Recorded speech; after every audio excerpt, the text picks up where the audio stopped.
आज का ये भाग 5 अंतर्राष्ट्रीय संबंध का अध्याय दूसरा युद्ध तथा संघर्ष का आपके ये पार्ट 2 होगा।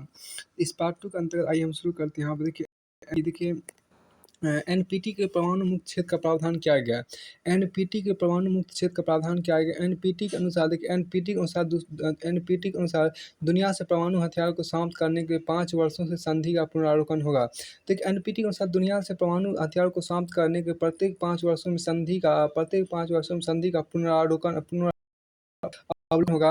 वर्ष 1970 देखिए वर्ष 1970 में यह संधि लागू कर दी गई और वर्ष 1995 में इसे अनिश्चित काल तक के लागू कर दिया गया। वर्ष 1970 में इस संधि को लागू कर दिया गया और वर्ष 1995 इसे अनिश्चित काल तक के लिए लागू कर दिया गया। अब एनपीटी में 2 प्रकार के राज्यों की संकल्पना। एनपीटी में आपको 2 प्रकार के राज्यों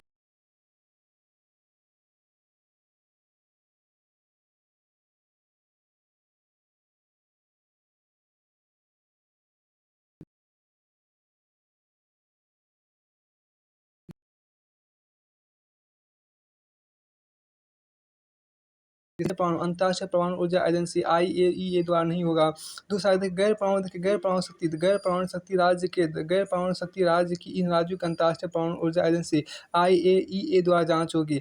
गैर परमाणु शक्ति राज्य यहाँ पे देखिए गैर परमाणु शक्ति राज्य इन राज्यों के अंतर्राष्ट्रीय परमाणु ऊर्जा एजेंसी IAEA द्वारा जांच होगी। देखिए इस संधि में आपको क्षैतिज परमाणु प्रसार को रोकने का कोई प्रावधान क्षैतिज परमाणु प्रसार को रोकने का कोई प्रावधान नहीं है। यह भेदभावकारी संधि है। यह भेदभावकारी संधि है जिसमें परमाणु शक्ति संपन्न देशों को संरक्षण प्राप्त हुआ है। अब देखिए भारत की आपत्ति देखिए। परमाणु हथियार का विरोध करने के बावजूद भारत ने एनपीटी पर हस्ताक्षर नहीं किए। परमाणु हथियारों का विरोध करने के बावजूद भारत ने एनपीटी पर हस्ताक्षर नहीं किए। भारत ने इस संधि पर निम्नलिखित आपत्ति उठाई। जिसमें पहला आपत्ति भारत ने निरस्त्रीकरण का समर्थन किया, जबकि एनपीटी परमाणु अप्रसार की संधि परमाणु अप्रसार संधि है। दूसरा देखिए यह संधि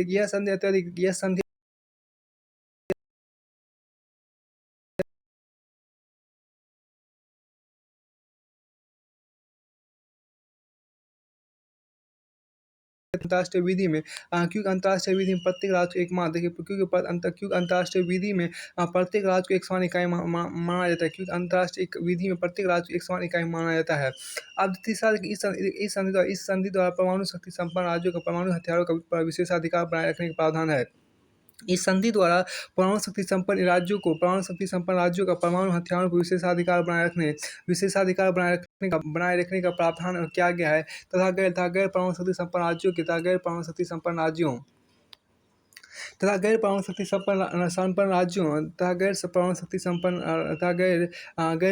संपन्न राज्यों के इसमें सुरक्षा का कोई प्रावधान नहीं था गैर परमाणु शक्ति संपन्न राज्यों के लिए इसमें सुरक्षा का कोई प्रावधान नहीं था। अब चौथा है आपको देखिए यहाँ पर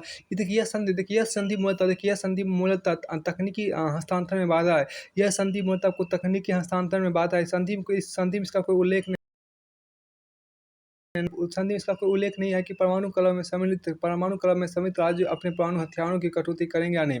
देखिए यहाँ पर आपको क्या परमाणु क्लब में सम्मिलित राज्य अपने परमाणु हथियार की कटौती करेंगे या नहीं, इसका कोई उल्लेख नहीं है। अब पांचवा क्या यद्यपि की राष्ट्रीय सुरक्षा उत्पन्न था।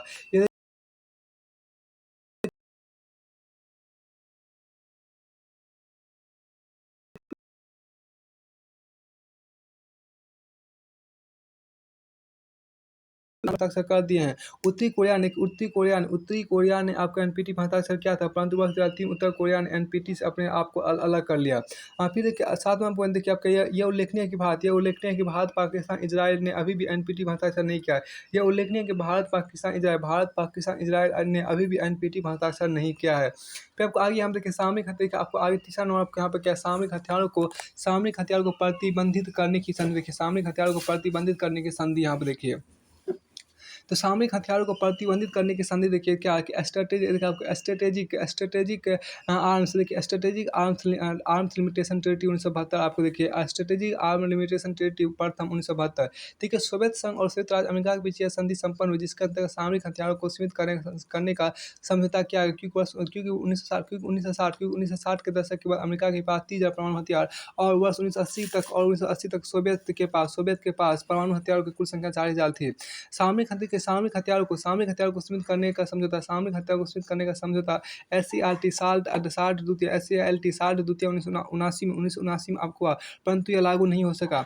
अब के रासायनिक एवं जैविक हथियारों पर नियंत्रण देखिए। वर्ष 1972 में 100 से ज़्यादा देशों ने जैविक हथियारों के समझौते पर हस्ताक्षर किए जिसके अंतर्गत जैविक हथियारों उत्पादन विकास एवं नियंत्रण प्रतिबंधित है। वर्ष 1992 में रासायनिक हथियारों के उत्पादन एवं भंडारण पर प्रतिबंध लगा दिया है। वर्ष 1992 में आपको रासायनिक हथियार उत्पादन एवं भंडारण पर प्रतिबंध लगा दिया। इस पर लगभग 175 देशों ने हस्ताक्षर किए, परंतु मिस्र, सीरिया, लीबिया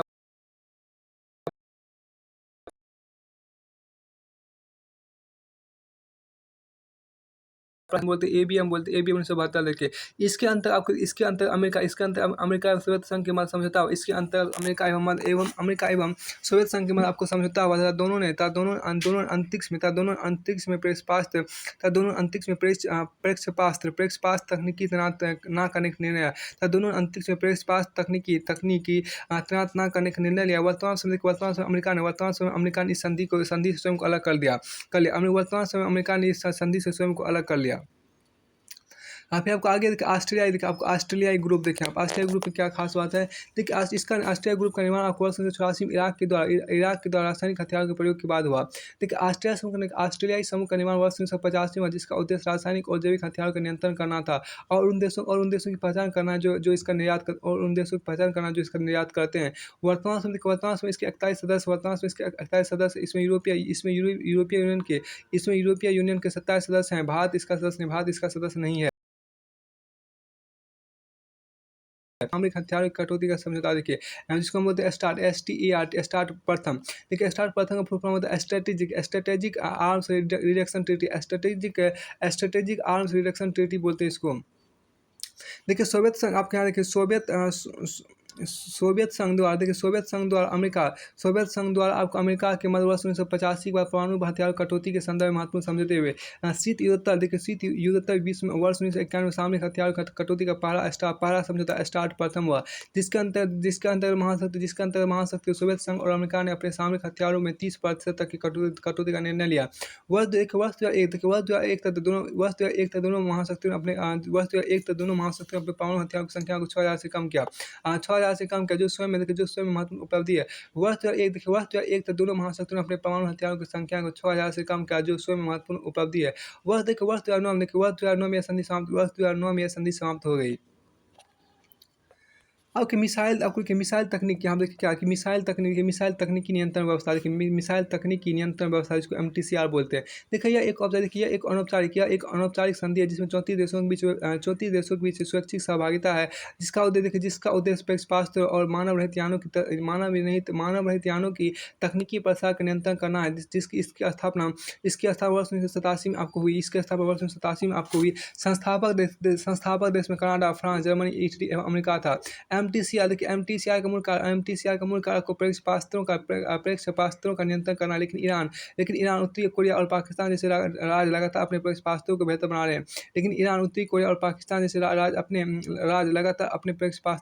रहे हैं।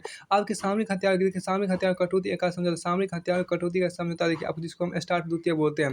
देखिए यह समझौता भी आपको सोवियत संघ और अमेरिका के बीच हुआ। इसके अंतर्गत वर्ष 1992 में यह समझौता किया गया जिसकी 8 वर्ष बाद रूसी संसद ने पुष्टि की। जिसके देखिए जिसकी 8 वर्ष बाद रूसी संसद ने पुष्टि की। इसके अंतर्गत यह निर्णय लिया गया कि दोनों महाशक्ति अपने परमाणु हथियारों की संख्या को 3000 से 3500 के मध्य सीमित करेंगे। इसके अंतर्गत यह निर्णय लिया कि दोनों महाशक्ति अपने परमाणु हथियारों की संख्या 3000 से 3500 के मध्य सीमित करेंगे। इन प्रयासों को अंतर्रासायनिक और जैविक हथियारों की कटौती इन प्रयासों को अंतर्रासायनिक और जैविक हथियारों की कटौती का समझौता भी सम्मिलित किया जा सकता है। फिर आपको आगे यहाँ पर क्या देखिए, आगे आपको विखंडनीय पदार्थों की कटौती का समझौता देखिए। विखंडनीय पदार्थों की कटौती का समझौता विखंडनीय पदार्थों की कटौती का समझौता, जिसको अंग्रेजी बोलते हैं fissile, FISI, fissile material cut off treaty, FMCT, 1993। देखिए, विखंडित पदार्थ कटौती समझौता का प्रस्ताव संयुक्त राष्ट्र संघ महासभा में पारित किया गया। ऐसे विखंडनीय पदार्थों के उत्पादन पर रोक लगाने की मांग की गई, जिसका प्रयोग आपको परमाणु हथियारों के लिए हो सकता है, लेकिन यह प्रस्ताव नहीं हो पाया है। आपको दूसरा देखिए, आपको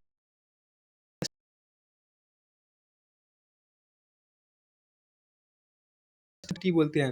देखिए, अमेरिका में रूस के मध्य हथियारों को कम करने को लेकर वर्ष 2002 में यह संधि प्रारंभ हुई। वर्ष 2012 में संधि समाप्त हो गई। अब देखिए, ओबामा मेदवेदेव समझौता वर्ष 2010। देखिए, ओबामा मेदवेदेव समझौता वर्ष 2010। देखिए, आपको इस समझौता के अंतर्गत अमेरिका और रूस ने परमाणु हथियारों की संख्या को 1500 एवं 1675 के बीच रखने का निर्णय लिया। अब देखिए, व्यापक परमाणु परीक्षण निषेध संधि, जिसको बोलते हैं कम्प्रीहेंसिव टेस्ट। देखिए, कम्प्रीहेंसिव टेस्ट बैन ट्रीटी, जिसको CTBT बोलते हैं। CTBT 1996 में लाई गई थी, जिसके मूल प्रावधान है। इसमें पहला आप क्या बोले, इसमें पहला कोई भी राज किसी भी प्रकार से कभी भी कहीं भी परमाणु परीक्षण नहीं कर सकता। देखिए, कोई भी राज किसी भी प्रकार से कभी भी कहीं भी परमाणु परीक्षण नहीं कर सकता है। देखिए, समरक का अर्थ, देखिए, इसमें सभी सम्मिलित देश हैं। देखिए, समरक का अर्थ, इसमें सभी देश सम्मिलित है, चाहे वो P5 ही क्यों ना हो। देखिए, समरक का अर्थ, इसमें सभी देश सम्मिलित है, चाहे वो P5 ही क्यों ना हो। अब कोई भी देश परमाणु हथियार कोई भी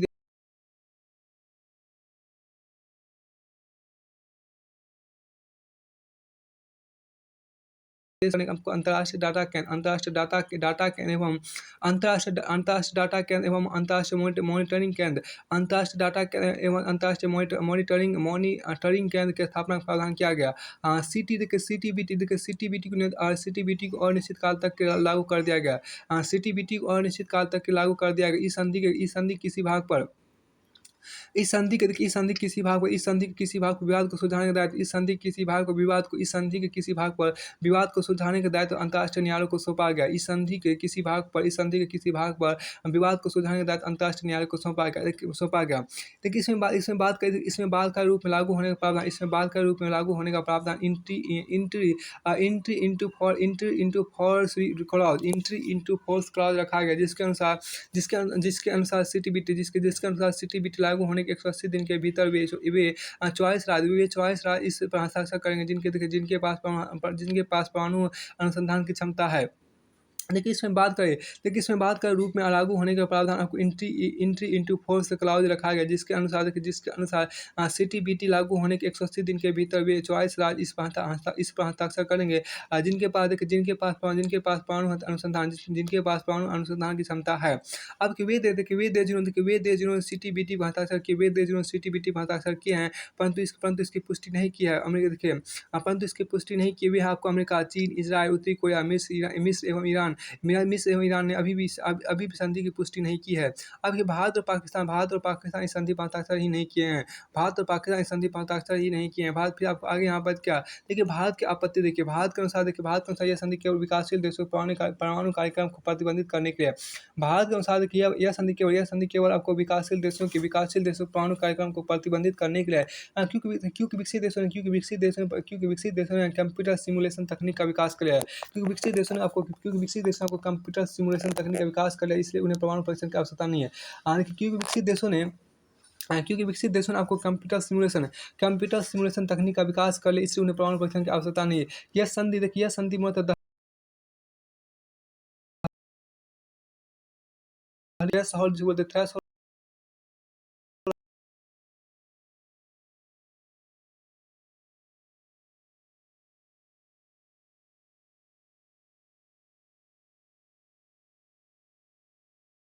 के सिद्धांत के विरुद्ध था।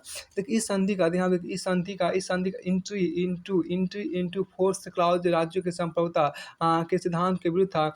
इस संधि के द्वारा आपको विकासशील देशों को तकनीकी से भी वंचित करने का प्रयत्न किया गया। इस संधि के द्वारा आपको विकासशील देशों को तकनीकी से भी वंचित करने का प्रयत्न किया गया। फिर आपको आगे यहाँ पर है, आगे आपके यहाँ पे परमाणु आपको आगे यहाँ पर परमाणु प्रसार आपको आगे यहाँ पर परमाणु प्रसार रोकने का अनुपाय देखिए, परमाणु प्रसार रोकने का अनुपाय देखिए, जिसमें आपको परमाणु आपूर्तिकर्ता समूह देखिए, परमाणु आपूर्तिकर्ता समूह जिसको बोलते हैं न्यूक्लियर सप्लाई ग्रुप बोलते हैं, एनएसजी बोलते हैं, NSG nuclear supply group NSG बोलते हैं।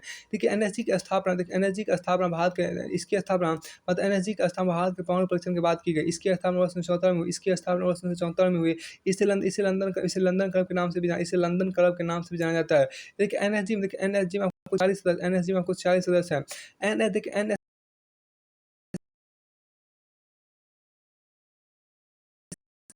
देखिए एन संधि पर हस्ताक्षर किए उन्हीं को ये परमाणु ईंधन और तकनीकी प्रदान करेंगे। देखिए एनएसजी का प्रावधान है कि जिन देशों ने आपको एनपीटी संधि पर हस्ताक्षर किए हैं उन्हीं को ये परमाणु ईंधन और तकनीकी प्रदान करेंगे। भारत एकमात्र ऐसा देश है जो एनपीटी पर हस्ताक्षर किए बिना भी एसएनजी से ईंधन प्राप्त कर रहा है। भारत एकमात्र ऐसा देश है जो एनपीटी पर हस्ताक्षर किए बिना भी आपको एनएसजी से ईंधन प्राप्त कर रहा है। भारत एनएसजी का सदस्य नहीं है। तो एनएसजी से आपको बिना एनपीटी का हस्ताक्षर किए भारत एनएसजी से ईंधन प्राप्त कर रहा है। अब आपको आगे के मध्यमकारी परमाणु शक्ति समझौता जिसको अंग्रेजी में बोलते हैं आईएनएफ बोलते हैं। इसकी स्थापना 1987 आईएनएफ 1987 देखिए, यह अमेरिका एवं सोवियत संघ के मध्य संपन्न हुआ। जिसके द्वारा आपको दोनों पूर्वी यूरोपीय देशों पर से पास तैनाती न करने का समझौता किया। जिसके द्वारा दोनों ने पूर्वी यूरोपीय देशों पर पास तैनाती न करने का समझौता किया। आपको आगे देखिए वाजीनार समूह की स्थापना वर्ष 1996 में हॉलैंड जो कि हॉलैंड में वाजीनार शहर में हुई। इसके 28 सदस्य हैं। देखिए इस समझौते का उद्देश्य आपको परंपरागत हथियारों के निर्यात का दोहरे तकनीकी इस्तेमाल को रोकना है। इस समझौते का उद्देश्य आपको परंपरागत हथियारों के निर्यात का दोहरे तकनीकी इस्तेमाल को रोकना है। आपके परमाणु अप्रसार की सुरक्षा पर देखिए, जिसको अंग्रेजी में बोलते हैं प्रोलिफिकेशन ऑफ सिक्योरिटी इनिशिएटिव जिसको 2003। देखिए यह प्रमाण किया अमेरिका द्वारा निर्मित प्रावधान है। इसके अंतर्गत किसी भी जहाज के अंतर्राष्ट्रीय सीमा लाइन में जांच की जा सकती है। अब इसके अंतर्गत किसी भी जहाज के अंतर्राष्ट्रीय सीमा लाइन में जांच की जा सकती है। अब चीन इस प्रावधान का विरोध कर रहा है। इसके अंतर्गत किसी भी जहाज के अंतर्राष्ट्रीय सीमा लाइन में जांच की जा सकती है। चीन इस प्रावधान का विरोध कर रहा है। फिर आपको आगे यहाँ पर देखिए, आगे इंडोनेशिया में आपको यहाँ पे क्या है कि इंडोनेशिया ने भी इसे अंतर्राष्ट्रीय कानून के विरुद्ध माना। अब आपको आगे यहाँ पर है क्या, देखिए परमाणु पदार्थों की सुरक्षा पर सम्मेलन वर्ष 2010। देखिए इस सम्मेलन में आपको परमाणु आतंकवाद को नियंत्रित करने के इस सम्मेलन परमाणु आतंकवाद को नियंत्रित करने के वैश्विक सहयोग और सहभागिता पर बल दिया गया। अंतर्राष्ट्रीय परमाणु ऊर्जा एजेंसी को और अधिक पर बल दिया गया। प्लूटोनियम की सुरक्षा पर बल दिया गया। रेडियो एक्टिव स्रोतों को भी सुरक्षित करने पर बल दिया गया। रेडियो एक्टिव स्रोतों को भी सुरक्षित करने पर बल दिया गया। यह सम्मेलन आपको अमेरिका में आयोजित किया गया। देखिए इस समय का मुख्य उद्देश्य परमाणु हथियारों को आतंकवादियों तक पहुंचने से रोकना है। देखिए इस सम्मेलन का मुख्य उद्देश्य परमाणु हथियारों को आतंकवादियों तक पहुंचने से रोकना है। देखिए इस समय का मुख्य उद्देश्य परमाणु हथियारों को आतंकवादियों तक पहुंचने से रोकना आपका है। फिर आपको आगे यहाँ पर परमाणु सुरक्षा शिखर सम्मेलन, परमाणु सुरक्षा शिखर सम्मेलन देखिए। देखिए इस सम्मेलन का पादुप्रभाव अमेरिकी राष्ट्रपति बराक ओबामा के वर्ष 2009 में चेक गणराज्य के पैराग्वे में दिए भाषण के बाद हुआ। देखिए पहला शिखर सम्मेलन आपको वाशिंगटन डीसी में वर्ष 2010 में आयोजित हुआ। पहला शिखर सम्मेलन वाशिंगटन डीसी में वर्ष 2010 में आपको आयोजित हुआ। दूसरा सम्मेलन आपको सियोल में वर्ष 2012 में आयोजित हुआ था। परमाणु तकनीकी एवं पदार्थों की सुरक्षा एवं संरक्षा के लिए सम्मेलन संपन्न किया गया। परमाणु तकनीकी एवं पदार्थों की सुरक्षा एवं संरक्षा के लिए यह सम्मेलन संपन्न किया गया। यह सम्मेलन आपको दक्षिण कोरिया के सियोल में वर्ष 2012 में आयोजित किया गया था। इस सम्मेलन का उद्देश्य परमाणु हथियार को गैर राष्ट्रीयकर्ताओं मतलब आतंकवादियों तक पहुंचने से रोकना आपको है। परमाणु सुरक्षा शिखर सम्मेलन वर्ष 2014, परमाणु सुरक्षा शिखर सम्मेलन वर्ष 2014 देखिए आपको 24 से 25 मार्च 2014 तक आपको तीसरा परमाणु सुरक्षा शिखर सम्मेलन आपको एनएसएस का आयोजन नीदरलैंड के हैंग में किया गया। विश्व के 58 देशों ने इसमें भाग लिया। शिखर सम्मेलन में नेताओं ने आतंकवादियों के हाथ परमाणु सामग्री पहुंचने पर रोक लगाने के समझौता पर सहमति जताई। लेकिन इसमें निम्नलिखित समझौता हुआ जिसमें पहला आपको याद रखिए खतरनाक परमाणु सामग्री की देखिए खतरनाक परमाणु सामग्री की मात्रा को इसमें कम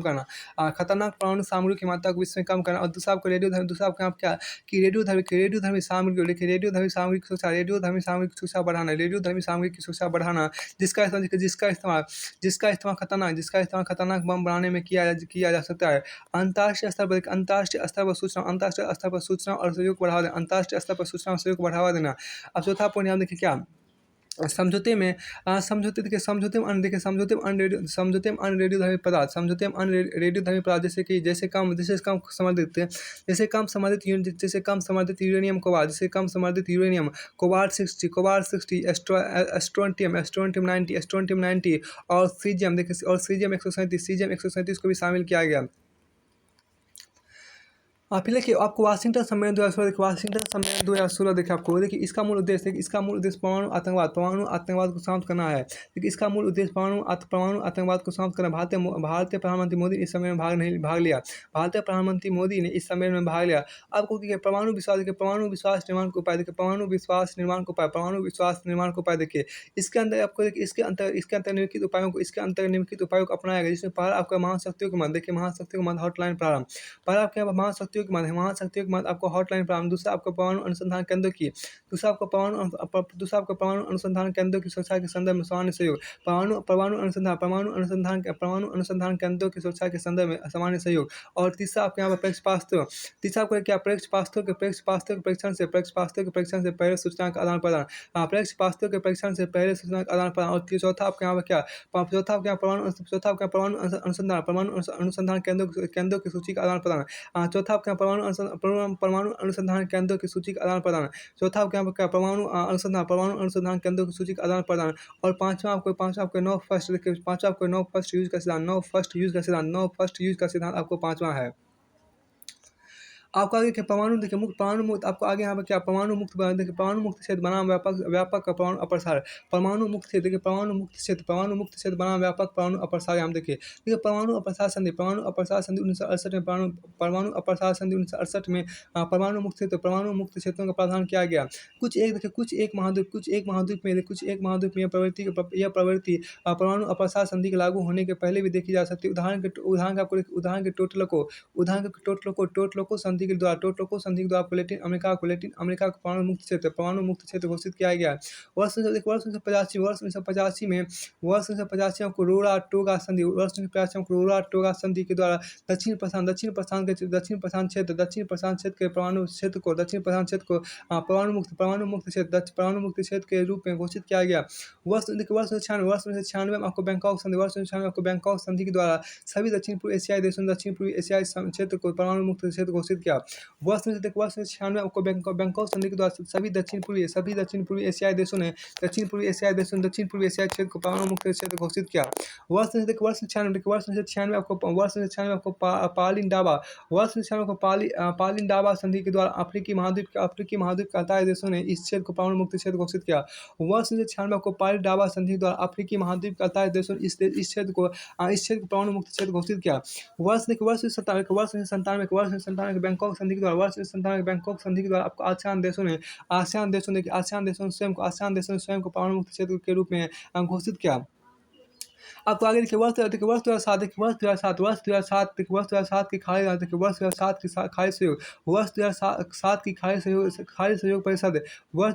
खाड़ी सहयोग परिषद की बैठक में सदस्य राज्यों ने खाड़ी क्षेत्र को परमाणु मुक्त क्षेत्र घोषित करने की मांग उठाई था। इजराइल से अनुरोध किया गया कि वह परमाणु अप्रसार संधि पर हस्ताक्षर करे।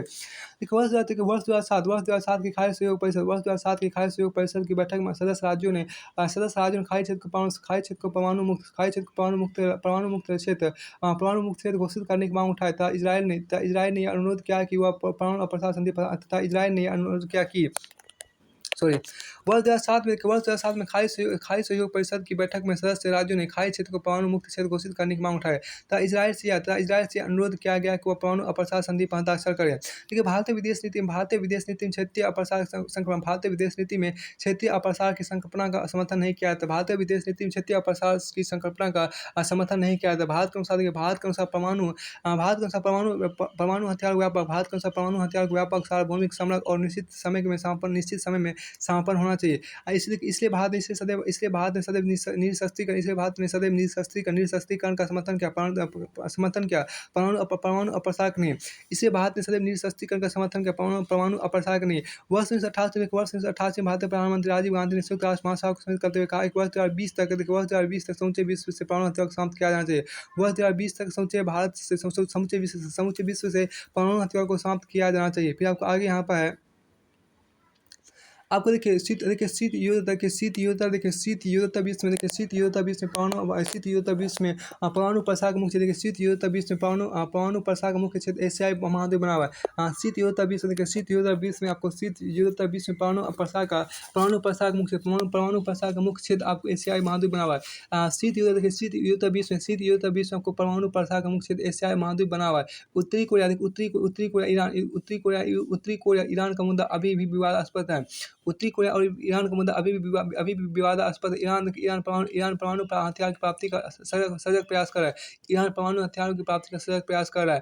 जबकि दूसरी ओर विश्व में कुछ राज्यों ने परमाणु क्षमता का परित्याग भी किया। उदाहरण 1991 में दक्षिण अफ्रीका सरकार ने परमाणु हथियार को समाप्त करने की घोषणा की।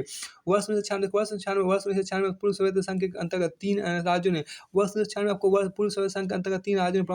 परमाणु हथियार रूस को सौंप दिए, जिसमें बेलारूस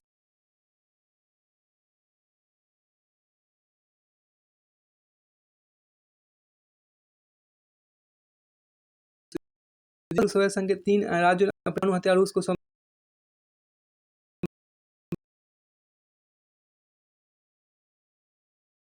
इन राज्यों ने परमाणु अप्रसार संधि पर हस्ताक्षर भी किए। आपको शीत युद्धता विश्व में उत्तरी कोरिया ने वर्ष 2003 में स्वयं को एनपीटी संधि से पृथक कर लिया।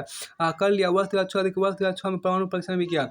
शीत युद्धता विश्व में आपको उत्तरी कोरिया ने वर्ष 2003 में स्वयं को एनपीटी संधि से पृथक कर वर्ष 2006 में परमाणु परीक्षण भी किया।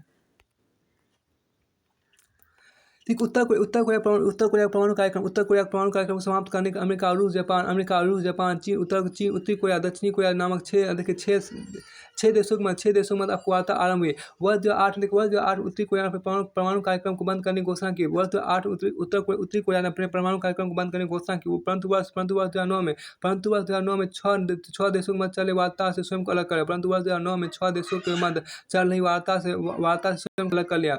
ईरान पर अभी भी सुरक्षा परिषद द्वारा आरोपित प्रतिबंध कायम। ईरान पर यह आरोप है कि वह परमाणु हथियारों के विकास का प्रदान कर रहा है।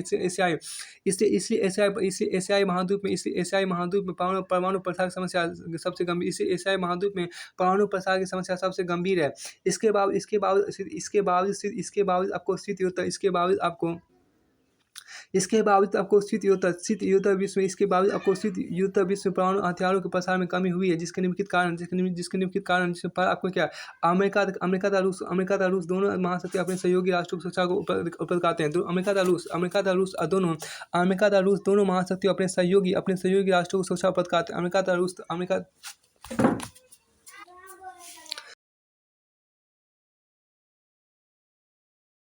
सुरक्षा उपलब्ध कराते हैं। दूसरा देखिए शीत युद्धोत्तर विश्व में अमेरिका और रूस दोनों के हित, शीत युद्धोत्तर विश्व में अमेरिका और रूस दोनों के हित परमाणु प्रसार रोकने में समान है, और तीसरा देखिए क्योंकि दोनों महासत्ता विश्व राजनीति में अपने अन्य प्रतिस्पर्धी उत्पन्न होने से रोकने के लिए अप्रसार का सहारा ले रहे हैं।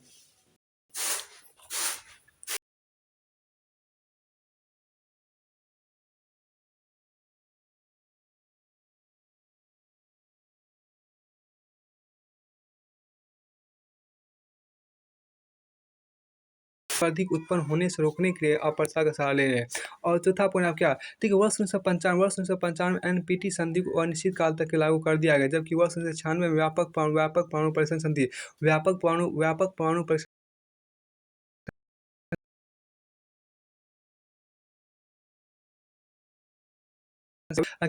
उपरोक्त मान्यता पूर्णतः सत्य नहीं है, क्योंकि परमाणु हत्या की मात्रा में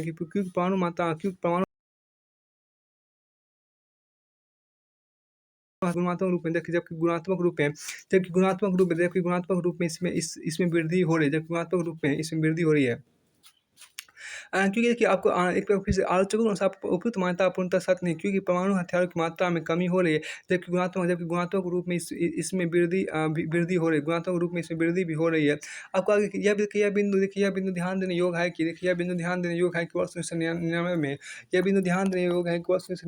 में अमेरिकी सीनेट ने CTBT संधि को अस्वीकृत कर दिया। अमेरिका ने वर्ष 1972 में संपन्न प्रक्षेपास्त्र विरोधी संधि ABNT anti ballistic missile treaty से भी अपने आप को पृथक कर लिया वर्ष 2002 में। वर्तमान समय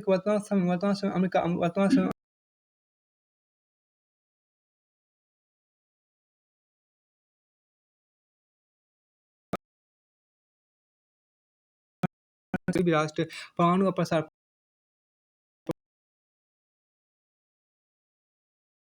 प्रतिकूल न हो, जिससे स्पष्ट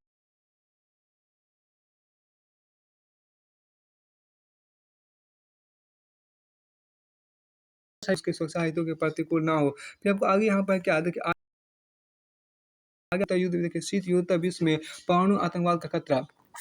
सुरक्षा की परंपरागत मान्यता अनुसार एक राज्य को सुरक्षा का सबसे बड़ा खतरा दूसरे राज्य से होता है। समकालीन युग में आपको राज्यों गैर राष्ट्रकर्ताओं द्वारा चुनौती उत्पन्न की जा रही है। शीत युद्धोत्तर विश्व में आपको अनेक भागों में निर्जातीय और जातीय संघर्ष कायम है। शीत युद्धोत्तर विश्व में आपको अनेक भागों में निर्जातीय और जातीय संघर्ष कायम है। पाकिस्तान इस राज भी आपको असफल राज्य की श्रेणी पहुंचने के कगार पर है। ऐसे राज्यों में विद्वान घातक नरसंहार के हथियार आतंकवादियों तक पहुंच सकते हैं। सोवियत संघ विघटन के पश्चात विश्व में पहली बार यह समस्या उत्पन्न हुई कि विघटित राज्यों की परमाणु शक्ति को किस प्रकार नियंत्रित किया जाए। यह बिंदु ध्यान देने योग्य है कि पाकिस्तान, उत्तरी कोरिया, लीबिया जैसे राष्ट्रों के पास परमाणु सामग्री और प्रक्षेपास्त्र तकनीकी का अवैध आदान प्रदान किया गया। इस समय पाकिस्तान वैज्ञानिक अब्दुल खान की भूमिका जाहिर है। विश्व में परमाणु आतंकवाद का अनेक रूप में हो सकते हैं। विश्व में परमाणु आतंकवाद के अनेक रूप हो सकते हैं, जो निम्नलिखित से पहला आपको देखिए, परमाणु आदान प्रदान और परमाणु हथियार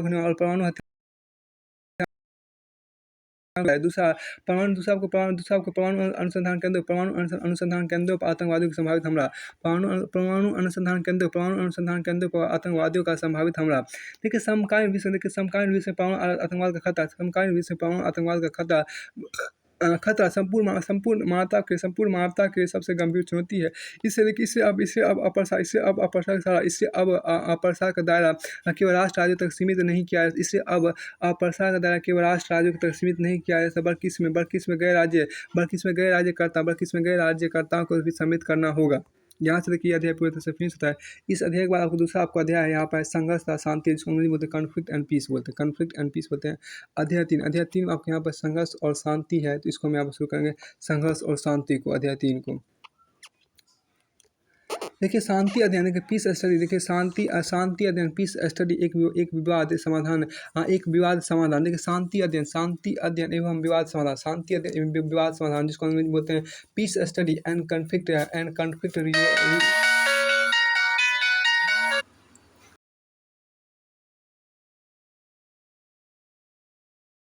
स्टडी और विवाद समाधान।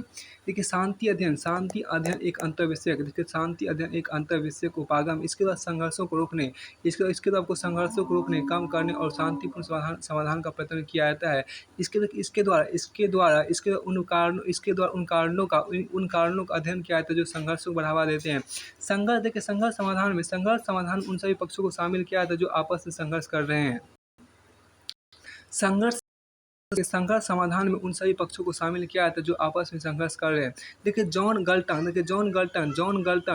विंसेंट गल्टन ने शांति को दो भागों में विभाजित किया है। देखिए सकारात्मक शांति तथा नकारात्मक शांति। देखिए नकारात्मक शांति का अर्थ हिंसा की अनुपस्थिति, जबकि सकारात्मक शांति का अर्थ आपको संबंधों की पुनर्स्थापना या संबंधों का अंतरण, संबंधों की पुनर्स्थापना, संबंधों का अंतराज्यों में सामाजिक संबंधों तथा अंतराज्यों में सामाजिक संबंधों का अंतराज्यों में आपको सामाजिक संबंधों का निर्माण।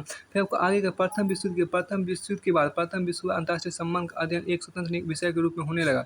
प्रथम विश्व युद्ध के बाद अंतर्राष्ट्रीय संबंध का अध्ययन एक स्वतंत्र विषय के रूप में होने लगा। एक स्वतंत्र विषय के रूप आपको वुडरो विल्सन के नेतृत्व में आपको वेल्स विश्वविद्यालय में पहली बार अंतर्राष्ट्रीय संबंध का अध्ययन आरंभ हुआ। डेविड डेविस भी इस अध्ययन को करने वाले मुख्य व्यक्ति थे। फिर आपको आगे इसी के साथ आपको शांति अध्ययन की शुरुआत हुई। अमेरिका में शांति अध्ययन को पृथक विषय के रूप में वर्ष 1928 में मैनचेस्टर कॉलेज में पहली बार पढ़ाया जाने लगा। वियतनाम युद्ध के दौरान आपको अमेरिका में शांति अध्ययन अधिक लोकप्रिय हुआ। वियतनाम युद्ध के दौरान आपको अमेरिका में शांति अध्ययन अत्यधिक लोकप्रिय हुआ। वर्ष 1960 के दशक में जॉन गल्टन और जॉन बर्टन ने आपको शांति अनुसंधान में महत्वपूर्ण योगदान दिया। वर्ष 1959 में ऑस्ट्रेलिया में शांति अनुसंधान केंद्र की स्थापना हुई। वर्ष 1959 में आपको ऑस्ट्रेलिया में शांति अनुसंधान केंद्र की स्थापना हुई। केनेथ बोल्डिंग और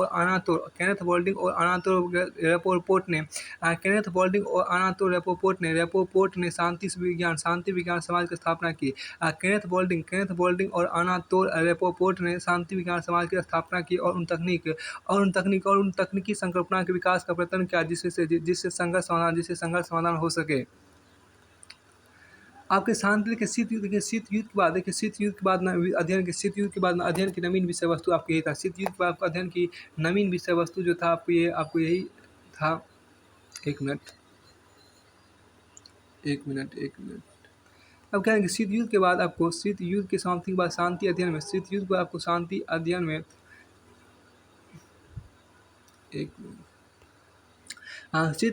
अध्ययन की नवीन विषय वस्तु देखिए शीत युद्ध की समाप्ति के बाद शांति अध्ययन में नवीन विषयों को शामिल किया गया। अब संघर्ष का अध्ययन के बजाय राजनीतिक हिंसा, मानवीय सुरक्षा, सामाजिक न्याय, कल्याण तथा विकास के अध्ययन पर मूल बल दिया गया। शांति का अभिप्राय केवल युद्ध या हिंसा की समाप्ति नहीं है। शांति का अभिप्राय केवल युद्ध या हिंसा की समाप्ति नहीं है। शांति का अभिप्राय केवल शांति का अभिप्राय केवल युद्ध या हिंसा की समाप्ति नहीं, बल्कि यह उन परिस्थितियों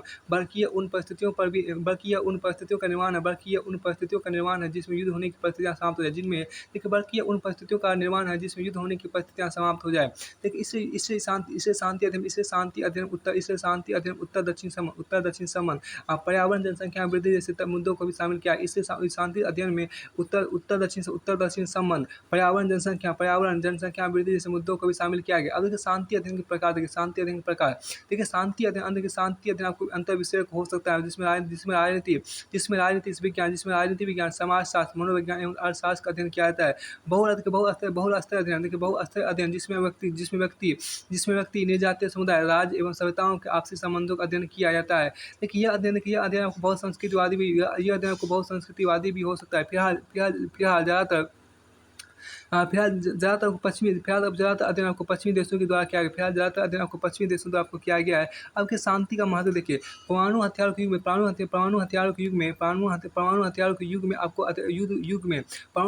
आपको युद्ध अत्यधिक भयंकर परिणाम पैदा कर सकता है। इसलिए आज शांति का महत्व सार्वभौमिक है। शांति प्राकृतिक सामाजिक स्थिति, जबकि युद्ध सामाजिक स्थिति नहीं है। देखिए हिंसक होना, देखिए आपको हिंसक होना है, देखिए हिंसक होना अकुशलता, हिंसक होना अकुशलता एवं पाप का प्रतीक है। इसलिए अहिंसा और सद्गुण को समाज में बढ़ावा दिया चाहिए। देखिए शांति मानवीय व्यवहार, शांति मानवीय व्यवहार की विशेषता है। शांति की स्थापना के अनेक तरीके हैं। शांति मानवीय व्यवहार के तरीके हैं। शांति मानवीय व्यवहार की विशेषता है। शांति स्थापना के अनेक तरीके हैं। जॉन गल्टन के अनुसार हिंसा सीधी एवं प्रत्यक्ष हो सकती है। जॉन गल्टन के अनुसार हिंसा सीधी एवं प्रत्यक्ष हो सकती है। हिंसा संरचनात्मक भी हो सकती है, तथा हिंसा सांस्कृतिक भी हो सकती है। जॉन गल्टन के अनुसार हिंसा सीधी एवं प्रत्यक्ष हो सकती है। हिंसा संरचनात्मक भी हो सकती है, हिंसा सांस्कृतिक भी हो सकती है। फिर आपको आगे यहाँ पर है क्या, देखिए कि आपको कि चार्ल्स पी वेबल और डेविड पी बरास ने पीस एंड कॉन्फ्लिक्ट स्टडीज मार्च 2002 नामक महत्वपूर्ण रचना लिखी। मार्च 2002 में आपको महत्वपूर्ण रचना लिखी। भारत में पहली बार शांति अध्ययन केंद्र की स्थापना बनारस हिंदू विश्वविद्यालय में वर्ष 1997 में हुई। नई दिल्ली में भी शांति अध्ययन अनुसंधान केंद्र की स्थापना की गई। नई दिल्ली में भी शांति अध्ययन अनुसंधान केंद्र की स्थापना की गई। केनेथ ई बोल्डिंग ने स्टेबल पीस 1978 नामक रचना लिखी। आपकी कूटनीति या राजनीति हेनरी किसिंजर, देखिए आपको हेनरी किसिंजर की रचना डिप्लोमेसी 1994 में आपको है। डिप्लोमेसी आपको लैटिन शब्द डिप्लोमा से बना हुआ है, जिसका अभिप्राय आपको आधिकारिक दस्तावेज है। अंतर्राष्ट्रीय राजनीति दो देशों के मध्य व्यवहार अथवा संबंध को कूटनीति कहा जाता है। अंतर्राष्ट्रीय राजनीति में दो देशों के मध्य व्यवहार अथवा संबंध को कूटनीति कहा जाता है, जिसके लिए आपको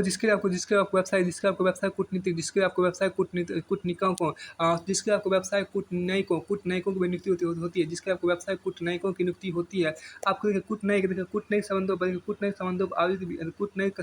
आयोजित वियना कन्वेंशन, देखिए कूटनयिक संबंधों पर आयोजित वियना कन्वेंशन 1815 में कूटनीति मिश्रण को निम्नलिखित भागों में बांटा गया। जिसमें पहला आपको यहाँ पर है, जिसमें पहला आपको विभिन्न देशों के मंत्रियों के परस्पर संबंध, विभिन्न देशों के मंत्रियों के परस्पर संबंध आपको। दूसरा आपको देशों में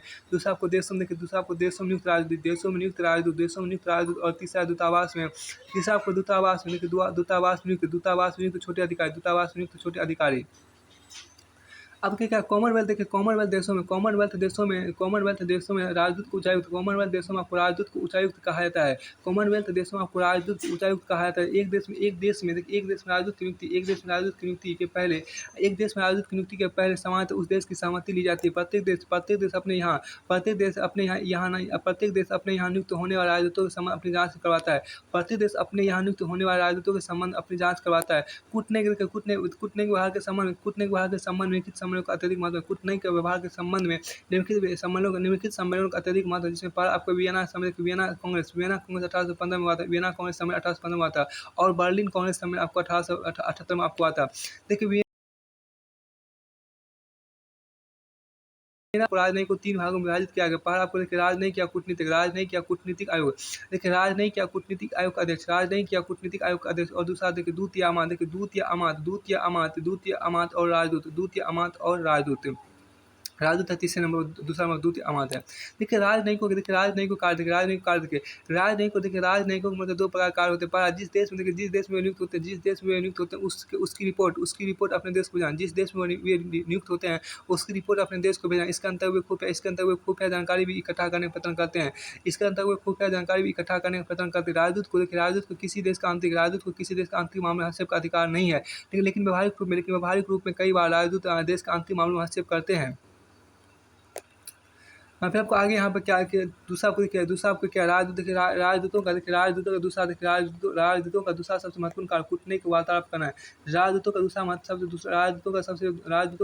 सबसे महत्वपूर्ण कार्य कूटनीतिक वार्तालाप करना है। देखिए वर्तमान समय में कूटनीति का बदलता स्वरूप देखिए।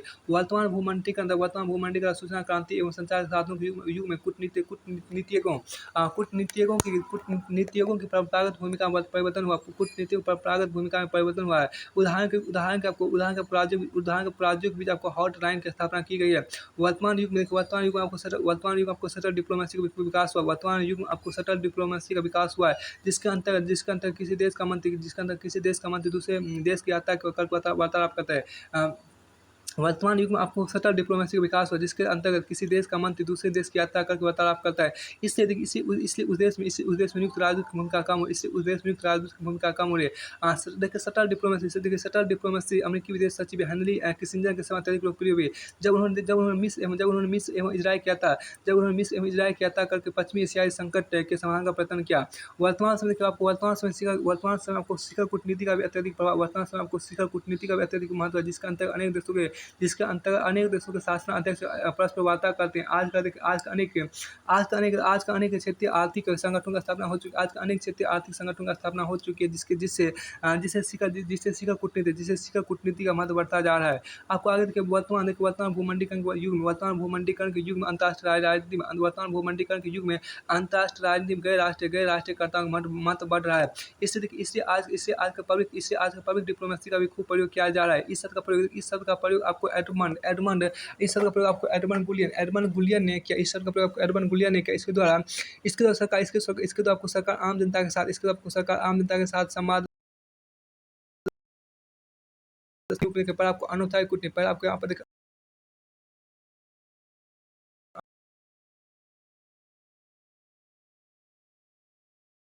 जाए नारी समाज के लोग आपसी संबंधों को बढ़ाने का प्रयत्न करते हैं। इसके अंतर्गत आपको अवकाश प्राप्त मंत्री और अधिकारी भी भाग लेते हैं। इसे लोकप्रिय रूप में टैग टू कूटनीति भी कहा जाता है। अब देखिए पिंग पोंग कूटनीति वर्ष 1971 में पहली बार अमेरिकी टेबल टेनिस टीम ने चीन की यात्रा की। उस समय अमेरिका ने चीन को मान्यता प्रदान नहीं की थी। इस टीम की यात्रा के बाद अमेरिका और चीन के संबंध समान हुए। इस टीम की यात्रा के बाद अमेरिका और चीन के संबंध समान हुए और वर्ष 1972 अमेरिकी राष्ट्रपति विल्सन ने चीन की यात्रा की और वर्ष 1972 में अमेरिकी राष्ट्रपति निक्सन ने चीन की यात्रा की। अब गन बोर्ड कूटनीति देखिए। कूटनीति इसके अंतर्गत एक राज्य के द्वारा अपने नौसैनिक जहाज़ों के प्रयोग के द्वारा दूसरे राज्यों पर दबाव बनाने का प्रयत्न किया जाता है। देखिए उदाहरण के वर्ष 1971 में अमेरिका ने भारत में पाकिस्तान युद्ध के समय अपना 7वां जहाज़ी बेड़ा बंगाल की खाड़ी में भेज दिया था। आपके चेकबुक कूटनीति देखिए। किसी देश को आर्थिक सहायता देकर उस पर प्रभाव बढ़ाने का प्रयत्न करना। अब गुप्त और खुली कूटनीति देखिए। ये गुप्त और खुली जो दो देशों के बीच कभी गुप्त रूप में वार्ता चलती रहती है, जिसे सार्वजनिक नहीं किया जाता और अनेक बार कूटने को सार्वजनिक किया जाता है। दुकानदार, देखिए दुकानदार कूटनीति से, जिसको अंग्रेजी बोलते हैं शॉपकीपर डिप्लोमेसी बोलते हैं। देखिए शॉपकीपर डिप्लोमेसी या दुकानदार कूटनीति एक प्रकार से शांतिपूर्ण दृष्टिकोण आधारित कूटनीति है, जो समझौते के माध्यम से शांति स्थापित करने का प्रयास करती है। ये संतुलन के अच्छे व्यवसाय पर आधारित है। ये संतुलन के अच्छे व्यवसाय पर आधारित हैं। आपके एक अच्छे कूटनीतिज्ञ के गुण, यहाँ देखिए, एक अच्छे कूटनीतिज्ञ के गुण देखिए। भारतीय विचार कौटिल्य ऑपरेशन द अर्थशास्त्र में अच्छे कूटनीति के गुणों का उल्लेख क्या है? जैसे आपको अच्छे कूटनीतिक गुणों का उल्लेख क्या है? देखिए आधुनिक पश्चिमी विचारक में क्या ने भी एक अच्छे कूटनीतिक के गुणों का उल्लेख किया है। पश्चिमी विचार निकोलसन एक अच्छे कूटनीतिक के साथ उनका उल्लेख किया है, जिसके अंतर्गत वह ईमानदार, शांत, पहला गुण ईमानदार, दूसरा गुण शांत, तीसरा गुण अच्छे स्वभाव वाला, अच्छे स्वभाव वाला, चौथा गुण आपको धैर्यवान, पांचवा गुण आपको स्वामी भक्त, और छठा आपको सटीक, और सातवां आपको मध्यम मार्गी होना चाहिए। अब एक कूटनीतिक नियम देखिए। मार्गेंथाउ कहा कि विश्व कूटनीतिक द्वारा ही शांति स्थापना संभव है। मार्गेंथाउ के अनुसार कूटनीतिक निम्नलिखित नौ नियम होते हैं। मार्गेंथाउ के अनुसार निम्नलिखित नौ नियम आपको, जैसे पहला नियम आपको कूटनीति पहला नियम, कूटनीति दुराग्रह से मुक्त होना चाहिए। कूटनीति दुराग्रह से मुक्त होनी चाहिए। दूसरा नियम आपको यहाँ पर क्या, विदेश नीति, दूसरा नियम क्या, विदेश नीतिक उद्देश्य। दूसरा आपका विदेश नीतिक उद्देश्य, देखिए विदेश नीतिक उद्देश्य राष्ट्रीय हित से परिभाषित, राष्ट्रीय हितों से परिभाषित होने चाहिए। विदेश नीतिक उद्देश्य आपको राष्ट्रीय हितों से परिभाषित होने चाहिए। तीसरा नियम आपके यहाँ पर कूटनीतिक द्वारा राजनीतिक दुनिया को दूसरे देशों के दृष्टिकोण से भी देखना चाहिए। कूटनीतिज्ञों द्वारा राजनीतिक दुनिया को दूसरे देशों के दृष्टिकोण से भी देखना चाहिए। और तीसरा चौथा नियम आपके यहाँ पर क्या, कि गौण विषय पर समझौता करने के राज्यों को सदैव तैयार रहना चाहिए। गौण विषय पर समझौता करने के राज्यों को सदैव तैयार रहना चाहिए। और पांचवा यहाँ पर नियम है क्या, कि पांचवा नियम आपको राज को तुच्छ लाभ के बजाय वास्तविक लाभ पर ध्यान देना चाहिए। राज को तुच्छ लाभ के बजाय वास्तविक लाभ पर ध्यान देना चाहिए। फिर आपको आगे यहाँ पर है, आपको छठा गुण आपके यहाँ पर क्या, कि राज्यों के साथ दृष्टिकोण नहीं अपनाना चाहिए, जिससे पीछे हटना संभव नहीं। और सातवां यहाँ पर नियम है, राज को कभी कमजोर राज्यों को अपने लिए निर्णय करने का अधिकार नहीं देना चाहिए। राज को कभी भी कमजोर राज्यों को अपने लिए निर्णय करने का अधिकार नहीं देना चाहिए। और आठवां यहाँ पर गुण नियम, सैन्य शक्ति राजनीतिक शक्ति का अधीन होनी चाहिए। सैन्य शक्ति जो आपका, वो राजनीतिक शक्ति का अधीन होनी चाहिए। और आपको नौवां नियम क्या है, आपका क्या है, सरकार को जनमत का निर्माण करना चाहिए, ना कि उसके अधीन होना चाहिए। सरकार को जनमत का निर्माण करना चाहिए, ना कि उसके अधीन होना चाहिए। आपको आगे देखिए, आपको हस्तक्षेप और अहस्तक्षेप देखिए, आपको आगे यहाँ पर हस्तक्षेप और अहस्तक्षेप यहाँ देखिए। अंतर्राष्ट्रीय राजनीति में देखिए, अंतर्राष्ट्रीय राजनीति आपको शक्ति संतुलन बनाए रखने के लिए हस्तक्षेप का प्रयोग किया गया है। अंतर्राष्ट्रीय राजनीति आपको शक्ति संतुलन बनाए रखने के लिए आपको हस्तक्षेप का प्रयोग किया गया है। द्वितीय विश्व युद्ध के प्रारंभ होने का एक प्रमुख कारण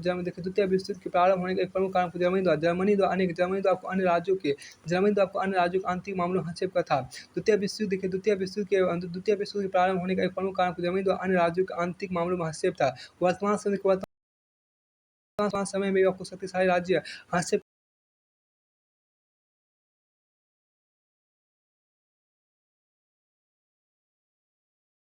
हस्तक्षेप को अंतर्राष्ट्रीय विधि का मूल आधार माना गया। संयुक्त राष्ट्र संघ चार्टर में आपको हस्तक्षेप को अंतर्राष्ट्रीय विधि का मूल आधार माना गया है। देखिए, संयुक्त राष्ट्र संघ चार्टर में आपको हस्तक्षेप करने का केवल एक ही आधार प्राप्त होता है, वो है आत्मरक्षा। संयुक्त राष्ट्र संघ चार्टर में हस्तक्षेप का केवल एक ही आधार प्रदान होता है, वो है आत्मरक्षा। आत्मरक्षा के एक राज्य दूसरे राज्य के आंतरिक मामलों में हस्तक्षेप कर सकता है। आत्मरक्षा के एक राज्य दूसरे राज्य के आंतरिक मामलों में हस्तक्षेप कर सकता है। फिर आपको आगे यहाँ पर है,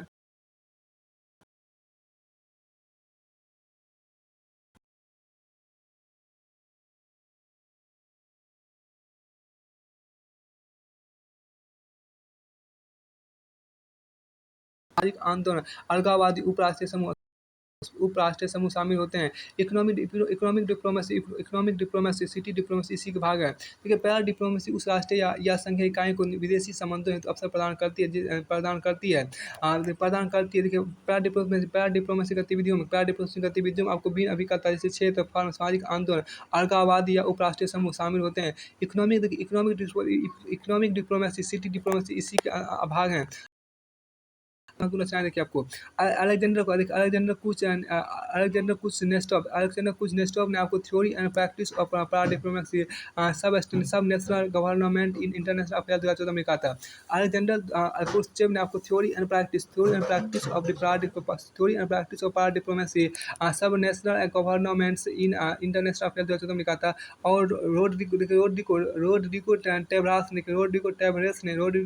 टेबरेस ने paradiplomacy cities and state has global players लिखा था। तो यहाँ सबके दूसरा अध्याय फिर से आपको तीसरा अध्याय यहाँ पर है कि अंतर्राष्ट्रीय संबंधों में शक्ति आपको सॉरी हम चौथा अध्याय आपको यहाँ पर चौथा अध्याय आपको यहाँ पे क्या चौथा अध्याय आपको है कि अंतर्राष्ट्रीय संबंधों में शक्ति जिसको अंग्रेजी में बोलते हैं। चौथा आपका अध्याय यहाँ पर है क्या संबंधों में शक्ति आपको अंतर्राष्ट्रीय संबंधों में शक्ति आपको इसको बोलते हैं पावर इन इंटरनेशनल रिलेशन बोलते हैं। पावर इन इंटरनेशनल रिलेशन अध्याय 4 आपको अंतर्राष्ट्रीय संबंधों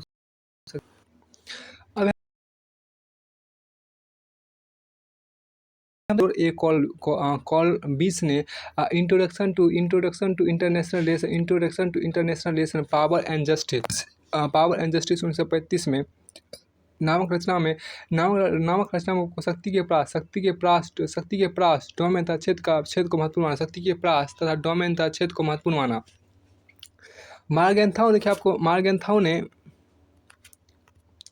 मार्गेंथाउ शक्ति को राजनीतिक संदर्भ में परिभाषित करते हुए कहा कि मार्गेंथाउ ने शक्ति को राजनीतिक संदर्भ में परिभाषित करते हुए कहा कि शक्ति का आशय दूसरे व्यक्तियों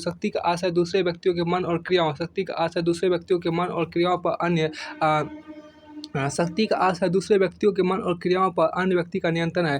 देखिए ठीक इसी प्रकार स्वाजन बर्गर का मानना है कि यह व्यक्ति की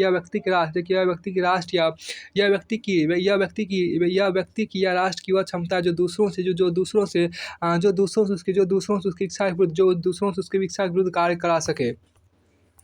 अब देखिए इससे शक्ति को एक व्यापक संकल्पना माना जाता है। इसे शक्ति को एक व्यापक संकल्पना माना जाता है जिसका आशा है कि राज एक दूसरे को एक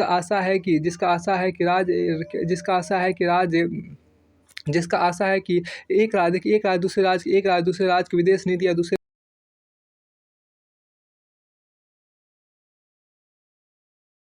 अपनाए जाते हैं। कुछ साधन भी अपनाए जाते हैं। ये साधन बल प्रयोग जोड़ तो तथा अनुनय विनय के द्वारा भी पूरे किए जाते हैं। अब उदाहरण का आपको शीत युद्ध काल में अमेरिकी विदेश नीति आपको मार्शल प्लान के माध्यम से डॉलर डिप्लोमेसी का भी प्रयोग किया। दूसरी ओर नाटो रूपी संगठन दूसरी ओर नाटो रूपी सैन्य संगठन के माध्यम से बल प्रयोग भी किया गया।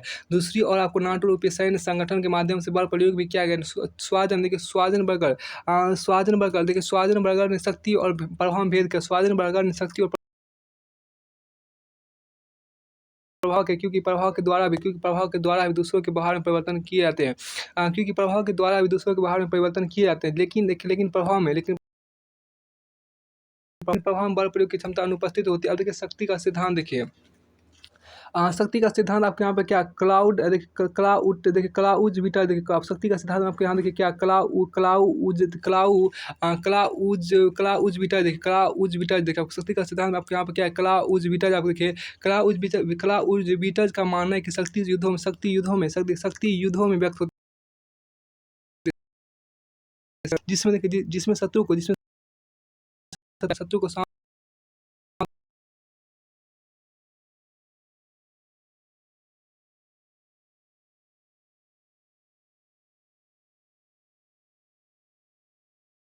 राजनीतिक शक्ति के प्रदर्शन इसे प्रयोग में लाते हैं। राजनीतिक शक्ति के प्रदर्शन हेतु अपने राष्ट्रीय हितों को संरक्षण हेतु इसे प्रयोग में लाते हैं। Quincy Wright history of the Peloponnesian war. Quincy Wright of history of the Peloponnesian war के अनुसार शक्ति सिद्धांत क्षमता को अर्जित करने और हाँ, अर्जित करने और उसे बढ़ाने का सिद्धांत और उसे बढ़ाने का सिद्धांत और उसे बढ़ाने का सिद्धांत और उसे बढ़ाने का सिद्धांत है और उसे बढ़ाने का सिद्धांत है। जिससे राष्ट्र आज अंतर्राष्ट्रीय व्यवस्था में स्वतंत्रता के रूप में कार्य कर सके, जिससे राष्ट्र आज आपको अंतर्राष्ट्रीय व्यवस्था में स्वतंत्रता के रूप में कार्य कर सके। फिर आपको आगे यहाँ पर है, देखिए ऑर्गेन्स की, आपको देखिए ऑर्गेन्स की, देखिए आपको ऑर्गेन्स की कौन आपके यहाँ कर, देखिए ऑर्गेन्स विचार, देखिए आपको क्या शक्ति दूसरे राष्ट्रों के आचरण को अपने लक्ष्यों के अनुसार प्रभावित करने की क्षमता रखता है। देखिए शक्ति दूसरे राष्ट्र के आचरण को अपने लक्ष्यों के अनुसार प्रभावित करने की क्षमता है। जब तक कोई राष्ट्र यह नहीं कर सकता, चाहे वो कितना ही संपन्न क्यों ना हो, शक्तिशाली नहीं कहा जा सकता। देखिए अंतर्राष्ट्रीय, आगे आपको अंतर्राष्ट्रीय राजनीति शक्ति संघर्ष के रूप में, अंतर्राष्ट्रीय राजनीति शक्ति संघर्ष के रूप में देखिए मारगंथाओं जैसे यथार्थवादियों ने अंतर्राष्ट्रीय